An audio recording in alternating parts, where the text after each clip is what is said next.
Greetings, students, faculty, staff here in the JT and Margaret Talkington College of Visual and Performing Arts. It's me, Genevieve Durham DeCesaro, currently serving as your interim dean and presenting the final Instagram Q&A of the fall 2021 semester. You're probably thinking, thank goodness. But I tell you what, I have really enjoyed engaging not only with our audience on the Instagram show, but also the variety of guests that we've been able to converse with this fall, from Dr. Kevin Waltz, tuba player extraordinaire,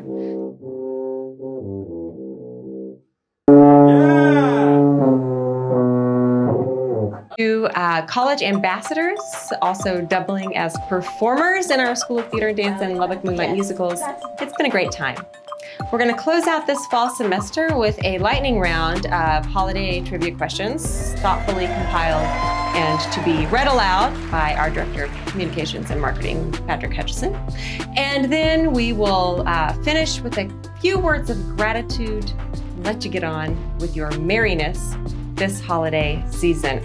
All right, before we get started with those questions, I just want to note the outstanding holiday art here behind me. So it's done by my daughter, Georgia. Those of you who watch the show regularly, you know who I'm talking about. She goes to a Spanish immersion kindergarten, so really knows how to spell only in Spanish. Thus, we have a festive treat for us here. Kicking it off with the holiday Q&A. Patrick, what's that first question?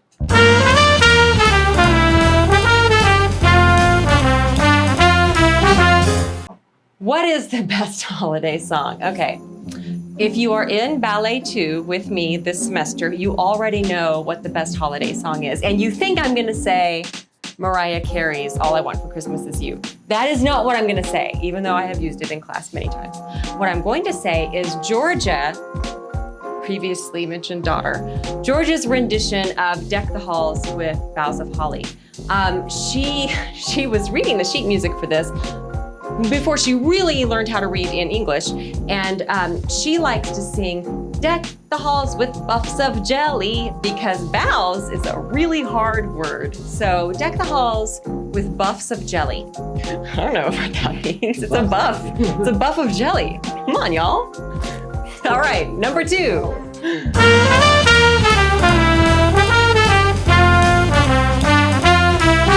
Is Die Hard a holiday movie? But of course. Now, we have to be clear here. We're really talking about Die Hard 1, the first and best of the Die Hard franchise. Yes, you should watch that over the holidays, preferably with your old enough family members. Next question, please.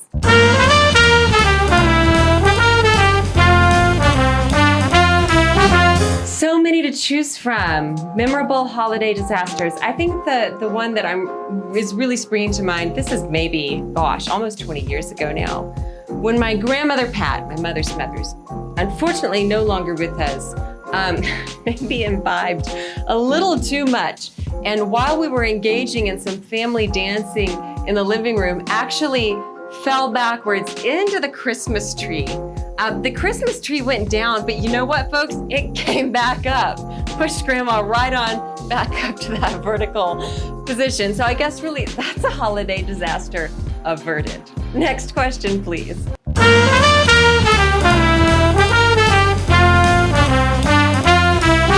In my family, the one that has remained, two that have remained constant from my childhood to now this era of me having children of my own, opening a Christmas present the night before Christmas. We do celebrate a Christmas tradition in my household, and that is something that I looked forward to when I was wee, and my kids really enjoy now. They always tried to extract as much from that one present as possible and turn it into like 5 to 8 presents, so there's that. The other thing, gosh, this started when I was really young. We make something called cowboy coffee cake. So my mother used to do this. It's my grandmother on my father's side. It's her recipe. My mother used to make this for us for breakfast on Christmas morning, and then now I make it for our family. I think it's out of the Better Homes and Gardens cookbook. You know, that red checkered cookbook. There's not a lot that's cowboy about it. It's coffee cake with a little sprinkle on top, but those are our 2 holiday traditions, and you know what? We really like them. Next question, please.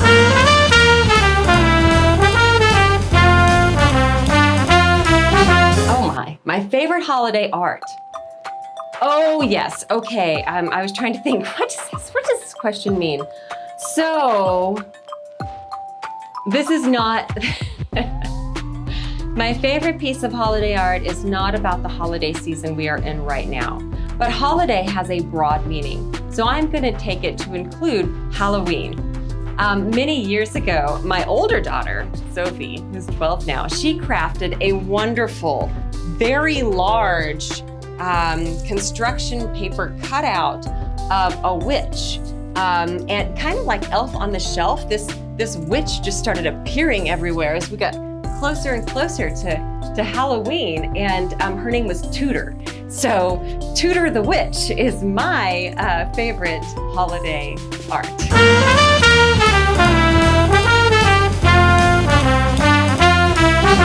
This is an easy one for me. My holiday wish, the one, world peace. I also use, this is my, when you see a shooting star wish, it's my birthday wish. It's all the wishes, and it's not trivial. I mean, think about it, world peace, the act of practicing peace.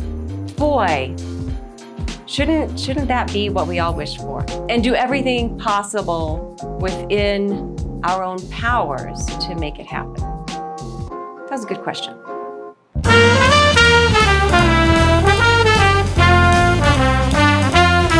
The people we've been able to talk with, and also that I learned how to be on Instagram. So maybe that's a notable part, is that I expanded my social media skills with a Z, to include Instagram, which I previously did not know how to use. But really, it's being able to engage with different people and different audiences, to hear primarily from students and alumni, and respond to questions and concerns with this platform. That's been great. And I do hope that we continue to have a strong relationship with our students, faculty, staff, and alumni, using this kind of platform to engage, to dialogue, and to keep up the arts traditions.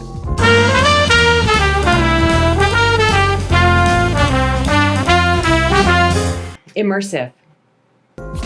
I know this to be true because I teach in it. I think my audience knows that I've retained a teaching load, which is very, very important to me. And I see our students, and this time of year, they're exhausted because they've been coming off of, especially this semester, coming off of back-to-back performances, exhibitions, panels, presentations, large class projects. Everything culminates at this time of year.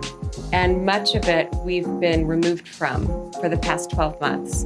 So it's a return to an intensity that hasn't been part of who we are and what we do since the pandemic started.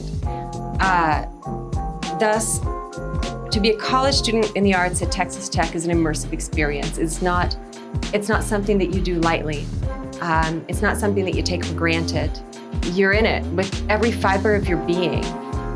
You're in it when it's wonderful, and you're in it when it's awful. And there are going to be those fluctuations. There are going to be the times when you're so tired you don't think you can go back and do that run again.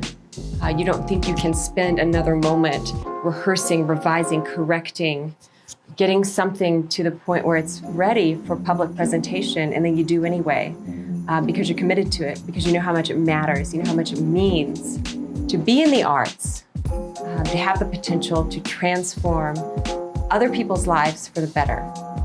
'Tis the season of gratitude. I mean, that should really be every season, should it not? But we tend to pay particular attention to it as we head into the winter holidays. And I am so grateful to have had the opportunity to serve as the interim dean of the JT and Margaret Talkington College of Visual and Performing Arts. It is profoundly moving and humbling, and I hope that I've hope that I've made everyone proud. I hope that I've done right by you.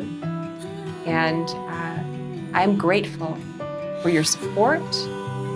I'm grateful for your trust. I'm grateful for your questions, your concerns. I'm grateful for your kudos and your complaints, because it means that you care. And I'm so grateful to be among people who do. So thank you. So folks, this is wrapping up our Instagram Q&A for this fall. And I wish every one of you a wonderful, restful, recuperative, and joyful holiday season. Peace, be safe, stay well. We'll see you in the spring.